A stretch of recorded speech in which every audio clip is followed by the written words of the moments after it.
Okay, before this video starts, I plan to do a Q&A video next time, so if you have any questions, ask them in the comments below or on my Twitter, @cursejudge. Anyways, let's start. Sup guys, it's your boy, Ad-Lib McGee here. And yeah, this is the first video I'm going to actually try and ad-lib on, so I'm sorry if the commentary is weak or kind of disjointed or anything. I want to get good at ad-libbing because it's a lot better for personality, a lot better for cracking jokes like kind of on the spot. I used to make scripts for every single one of my videos, but it takes forever and it's hard to put jokes in a script and actually deliver them later when I don't have the idea fresh in my mind, you know? So, let's hope this works. Anyways, see you in the video.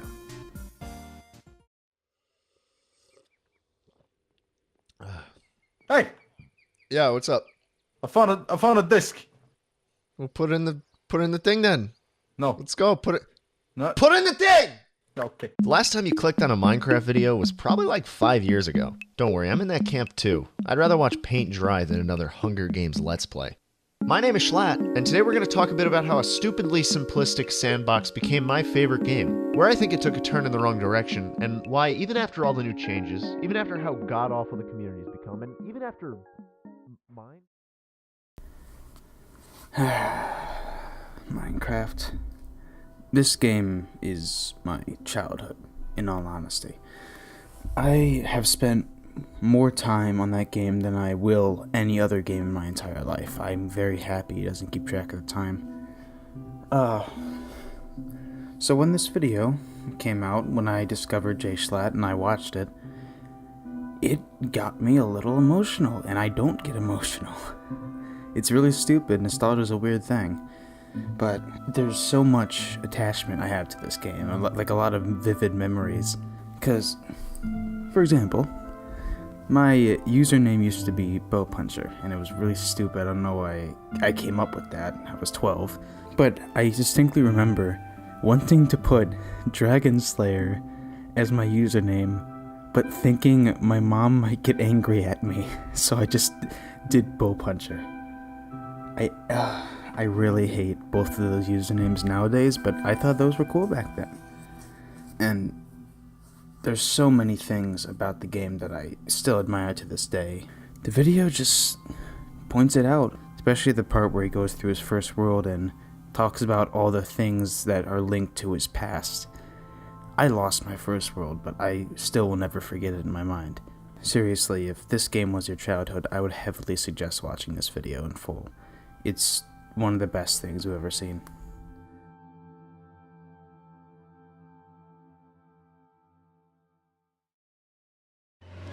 When the moon hits your eye like a big pizza pie, that's amore. When the moon hits your eye like a big pizza pie, that's amore. Wait, where's Frank? Yeah, baby. Oh, yeah. We gonna make a real big night. Oh.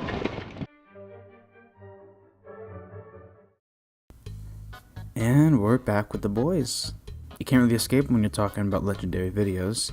This entire Cake Trilogy was such an amazing thing. Like, my brother showed me them originally, and when I saw them, I couldn't believe it. Mainly how this is still on YouTube, and second, how these three people could somehow meet up to create such a foul series of videos and make them so entertaining at the same time. Like, my favorite is certainly Human Cake, how they got so many people. My favorite part of that video was the part with Vsauce. Do you think we can get some spit from you, dude? Yeah. You want some spit facts, too? As it seemed to start his entire descent into madness we're seeing nowadays. For example, watching a pot boil for 50 minutes straight. I swear Vsauce is going insane, but we're getting off topic here. These videos, just like Deadly Twister, were made from the start to be a classic the first time I watched them, and I've rewatched them many, many times. If you guys haven't seen them and you like kind of more crass, more offensive, I guess, content, I would certainly suggest watching it. It's definitely worth it.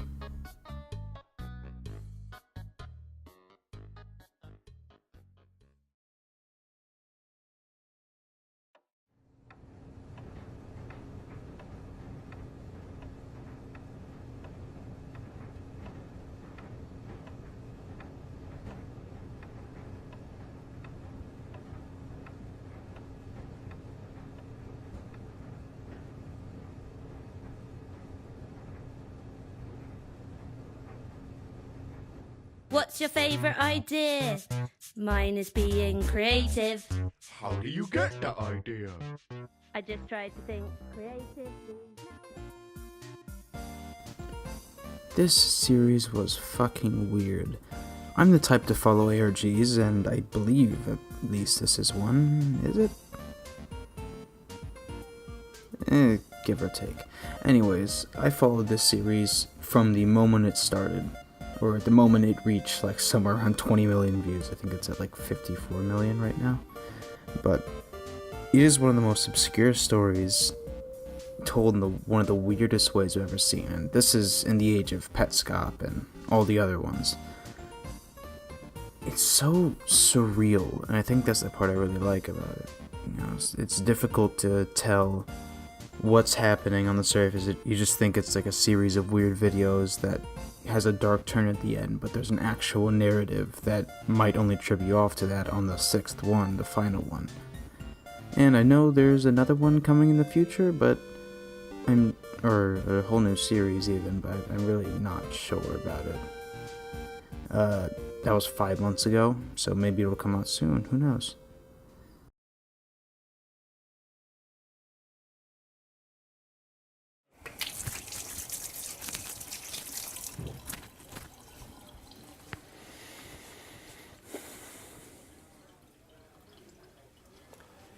I know what you want.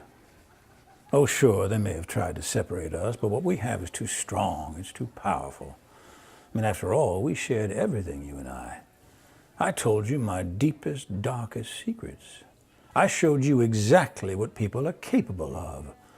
I shocked you with my honesty, but mostly I challenged you and made you think. As Nate is Lame has so aptly pointed out in the comments of this video, 2018 has been weird as hell.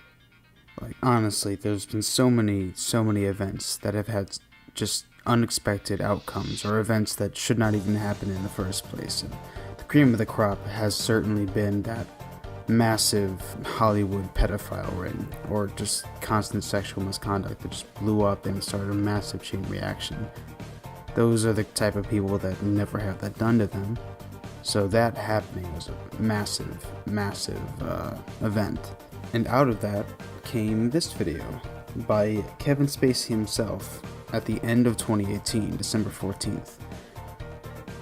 There's a lot of symbolism in the video. It's very odd. He's acting in his role from House of Cards, yet speaking about real life events.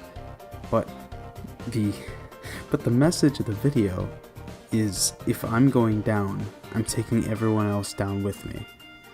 So, if he's going to be incarcerated for this, then he's going to be exposing the entirety of the Hollywood pedophile ring as well.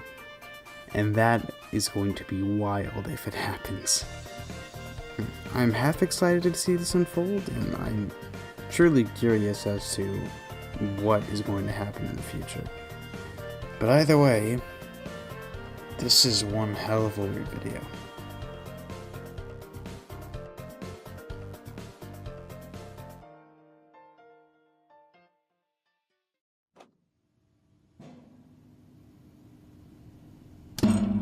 There is a video game that doesn't exist. It's a myth, an urban legend, a hoax. It's called Polybius, and you might have heard of it. Let me take you back to 1981, back when arcade games were at their peak. A multi-billion-dollar industry and a fever that had a grip on pop culture. Video arcades were For the last video, we got Polybius, or rather a documentary on it. This documentary is too well edited for YouTube. It gives me a lot of envy. I cannot possibly foresee how somebody could put so much effort into a video like this. And this guy goes in deep. He goes to the origins of the origins of the origins of every single thing relating to Polybius, and he certainly finds the answer, or at least as conclusive of one as you can get, really. It's an hour long. I mean, it's a big time investment, but if you're interested in video game history, I would 100% recommend this video.